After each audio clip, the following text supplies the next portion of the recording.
Hello everyone! Alam naman natin kung anong nangyari sa Cebu, sa Iligan at sa iba pang bahagi ng bansa nitong mga nakaraang buwan.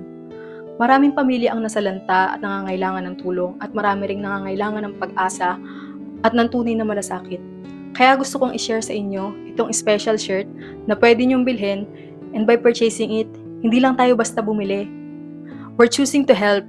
Sa bawat purchase natin itong t-shirt na to, nakatulong tayo sa mga nasalanta at pati na rin sa iba pang nangangailangan. Sabi nga sa 1 John 3:18, "Let us not love with words or speech, but with actions and in truth." This verse reminds us that true love is shown through what we do, not just what we say. At habang suot natin itong shirt na ito, pwede rin natin ipaalala sa iba na maging mabait, maawain, at handa laging tumulong. Let's not just speak love, let's live it, share it, and shine His light in every action.